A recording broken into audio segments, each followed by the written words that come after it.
Did the goddess Nemesis ever abandon the human race? In this video, we are in search of the goddess Nemesis, because it seems that, according to Hesiod's Theogony, she's long gone. She left with the arrival of the Iron Age. I do have Hesiod's Theogony here in my playlist if you're interested. Some might ask, who is Nemesis? I really didn't think much about the Greek gods until I came across a channel of the classicist Greek philologist Dr. Amon Hillman. To say the least, what he proposes, one of them is, don't take his word on anything, but go to the original sources.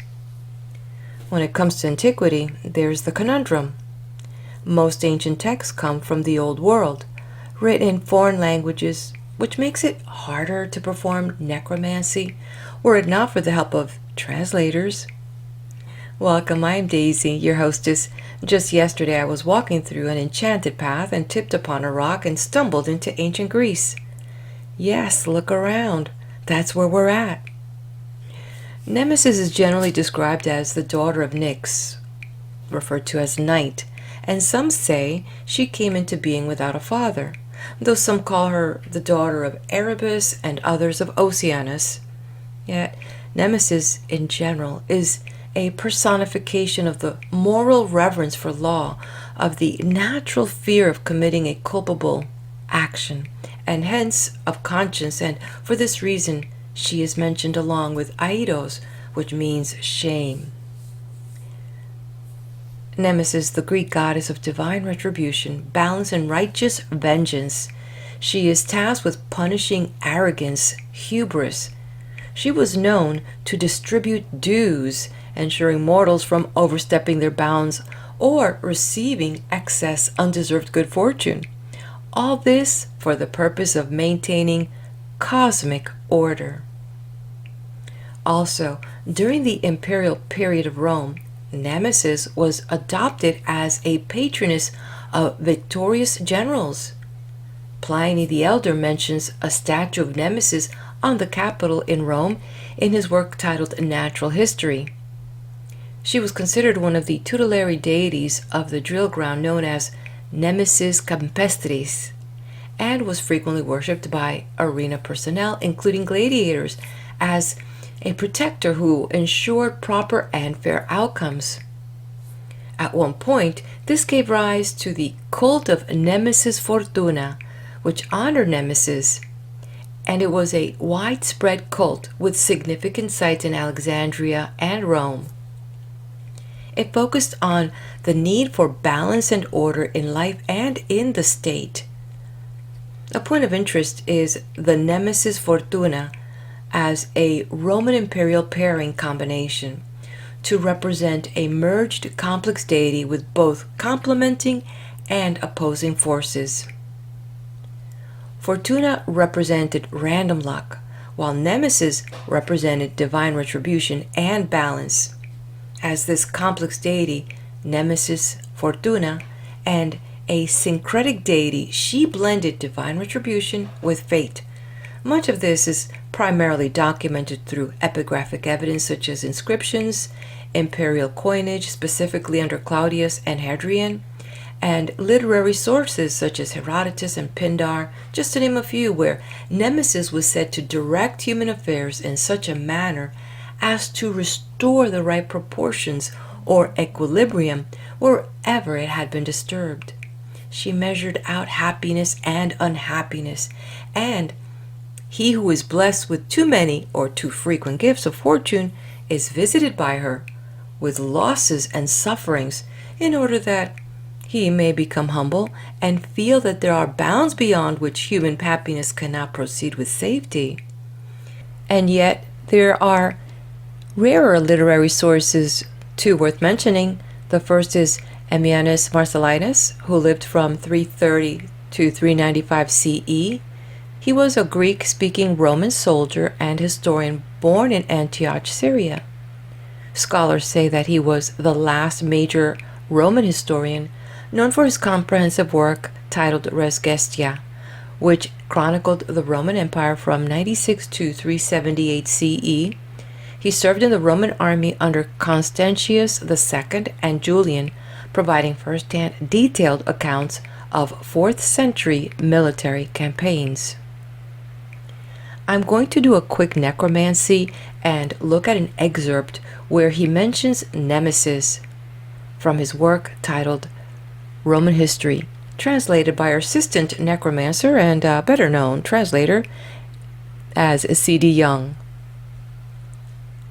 Marcellinus introduces Nemesis in a significant digression regarding justice, or the lack thereof, in Book 14, following his account of the brutal and arbitrary executions carried out by Gallus Caesar. He depicts Nemesis as the punisher of wrongdoing, ensuring that crimes, specifically those committed by high-ranking individuals with impunity, do not go unanswered. We don't have to go too far to see history repeating itself, do we? I'm reminded of current governments and political leaders.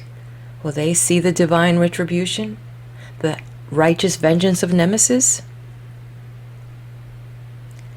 Let's not hold our breath. In his works, Ammianus refers to Nemesis as Adrastia, using that name as an epithet for Nemesis. While they had different origins, by the time the 5th century BC rolled around, they were often considered the same figure. Andrasteia, meaning the inescapable, or one whom from there is no escape. This highlights the inevitable nature of Nemesis' punishment.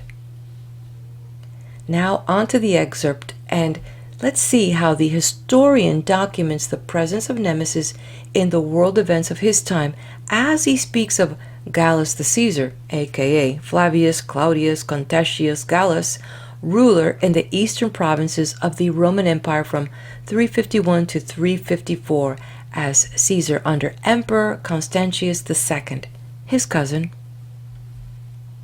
We'll look at verses 24 through 26. Verse 24. In this, the supervision of the supreme deity manifested itself to be everywhere vigilant.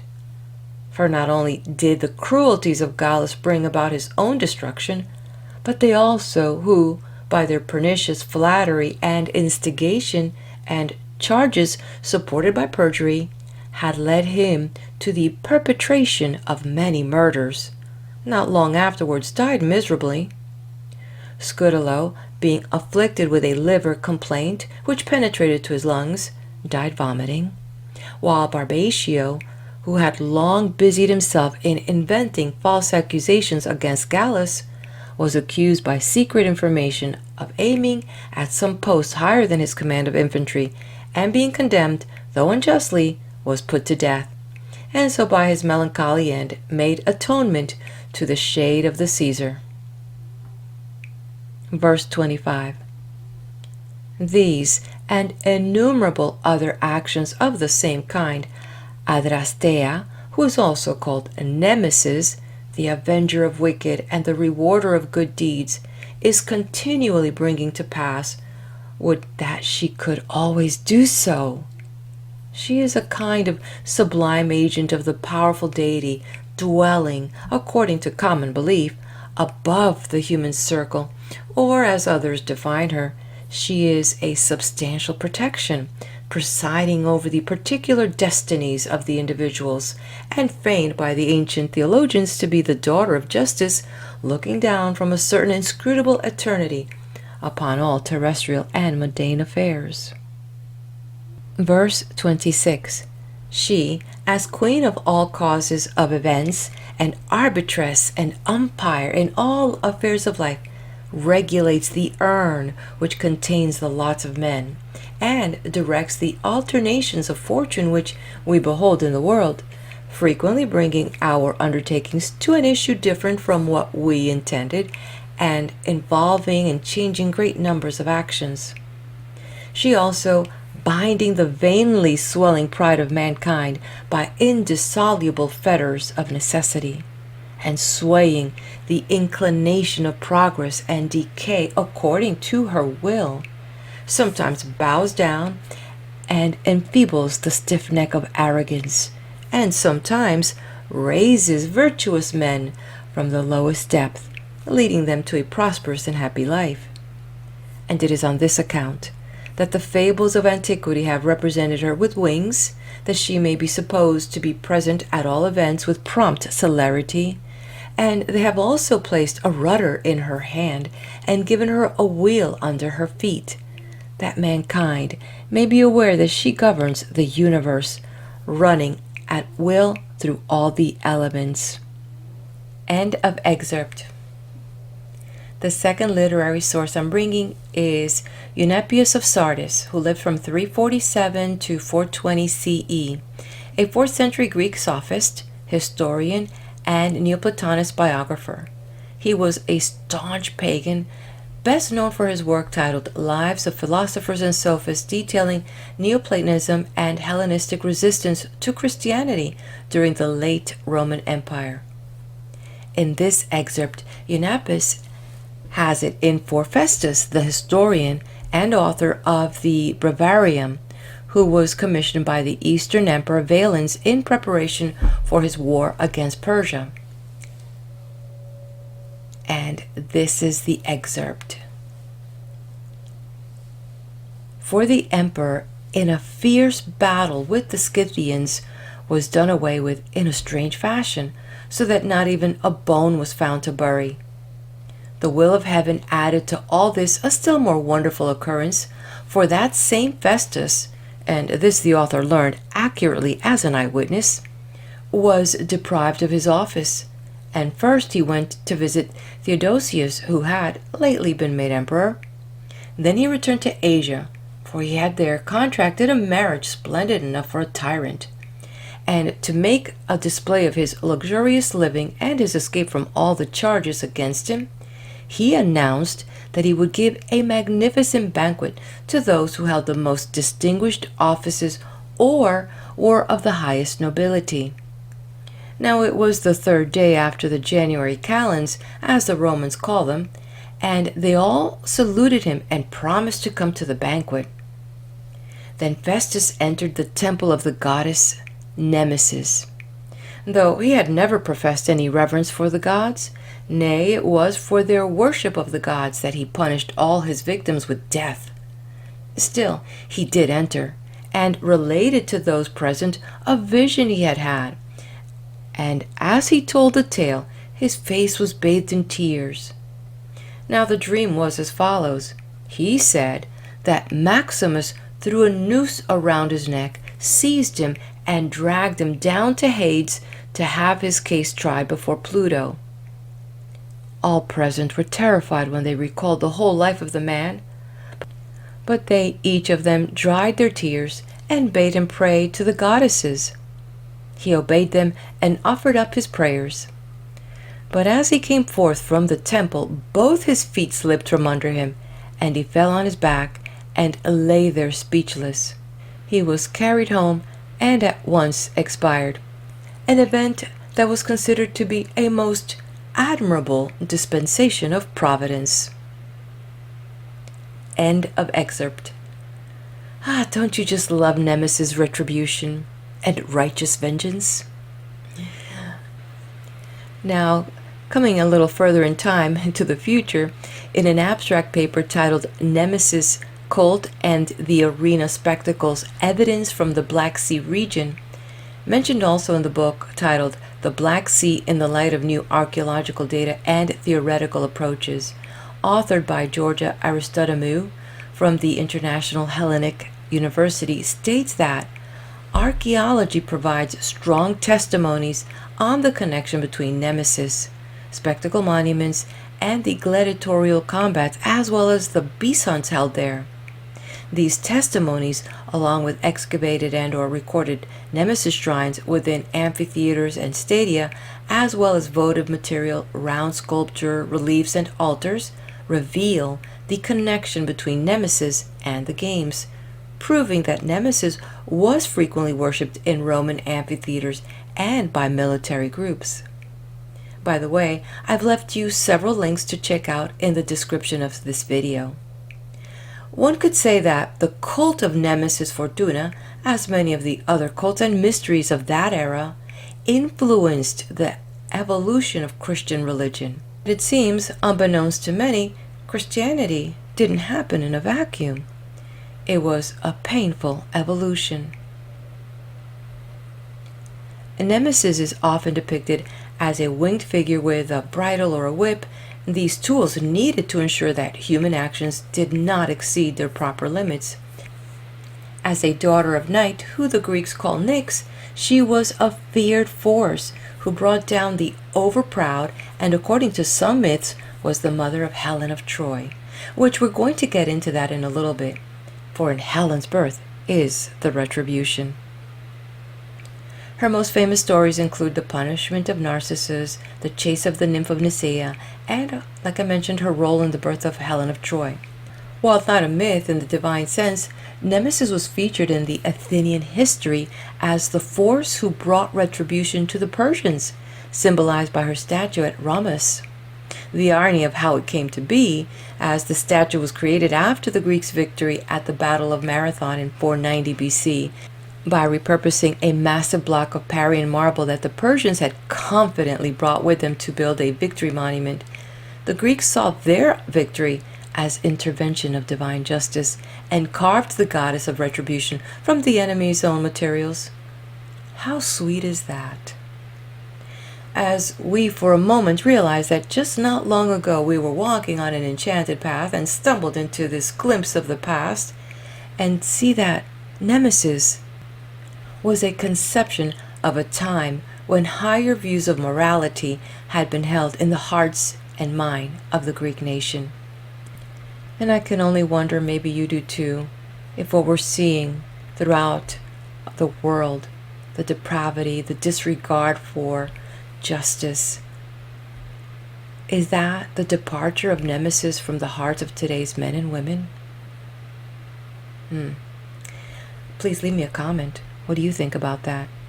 I'm going to perform a bit more necromancy and revive another ancient source, the poet Hesiod.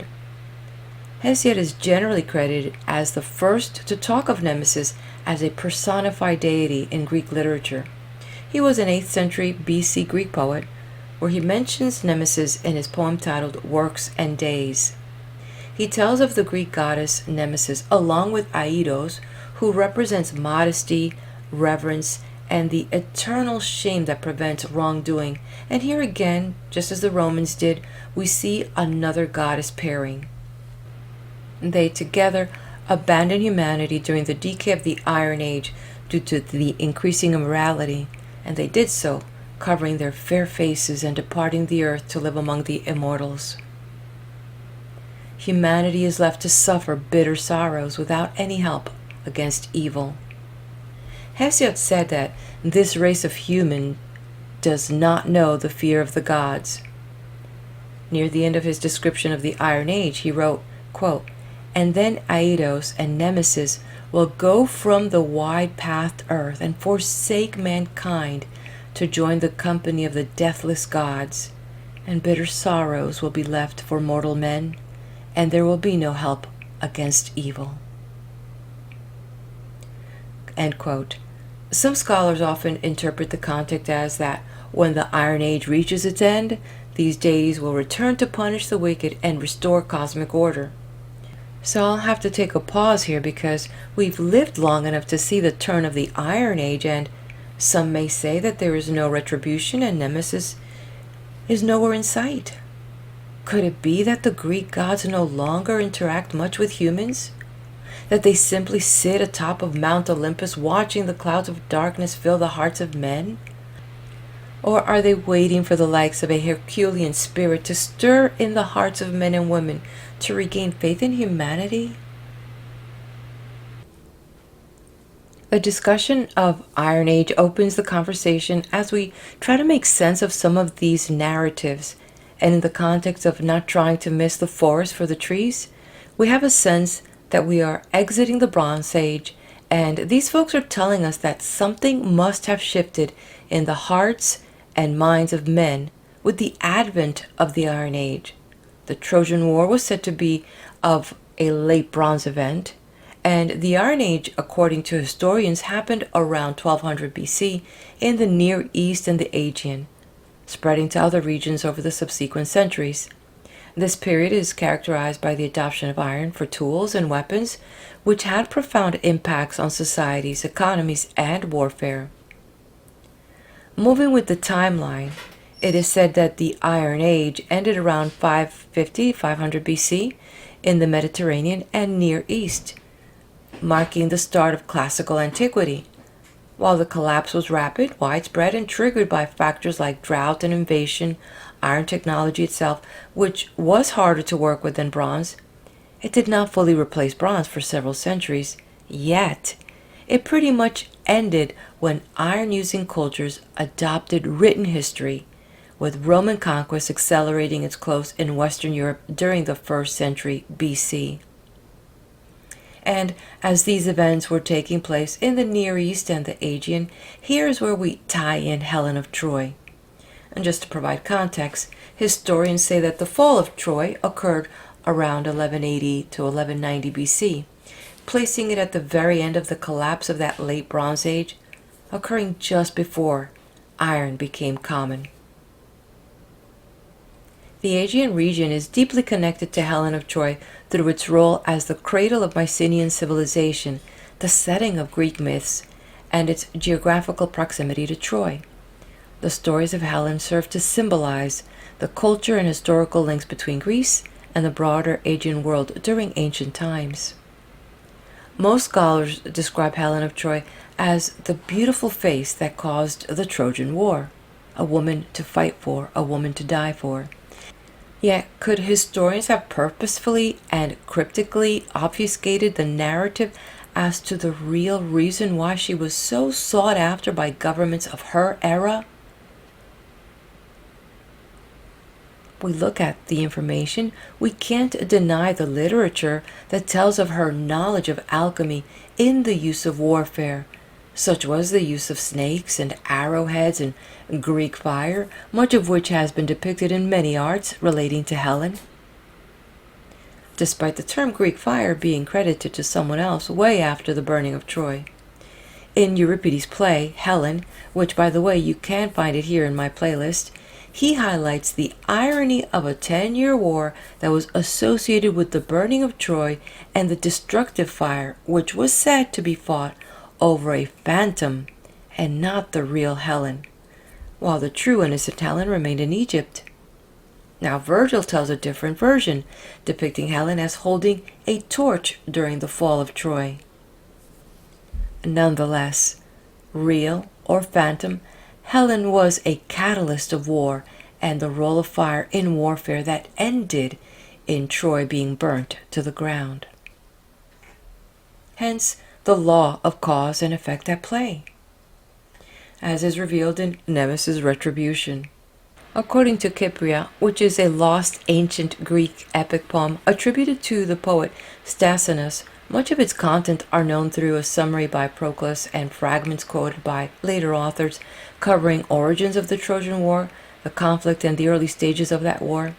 Most relevant to Nemesis is it tells of Zeus falling in love with Nemesis, sometimes considered his daughter, how he chases her, and how in her attempt at escaping, Nemesis, being a shapeshifter, changed into various animals, but nothing goes unseen by Zeus and eventually captures her and rapes her, forcing her to flee in shame.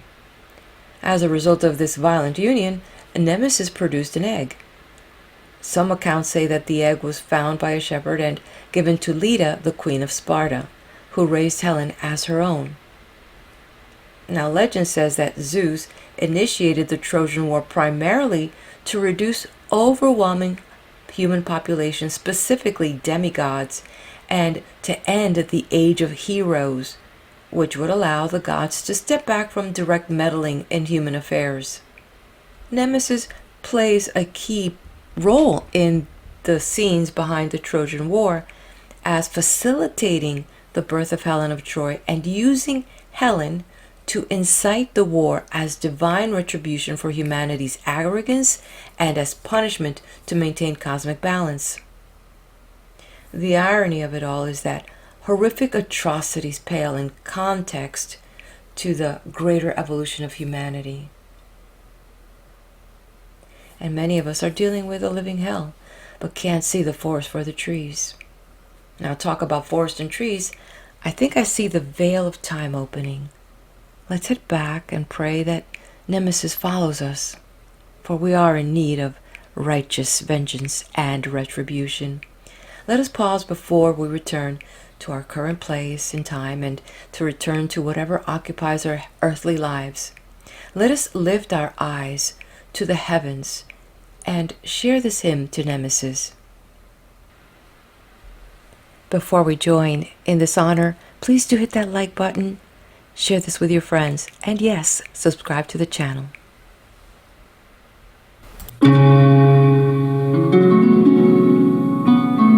Hymn to Nemesis from the Orphic Hymns number 61 by Apostolos N. Athanassakis, translated by Benjamin M.Wolkow. Nemesis, I call upon you, O Goddess, O great Queen. Your all-seeing eye looks upon the lives of man's many races. Eternal and revered, you alone rejoice in the just. You change and vary. You shift your word. All who bear the yoke of mortality fear you. You care about the thoughts of all. The arrogant soul, the reckless one, finds no escape. You see all, you hear all, you arbitrate all. O sublime deity, in whom dwells justice for men, come, blessed and pure one, ever helpful to the initiates, grant nobility of mind, put an end to repulsive thoughts unholy, fickle and haughty.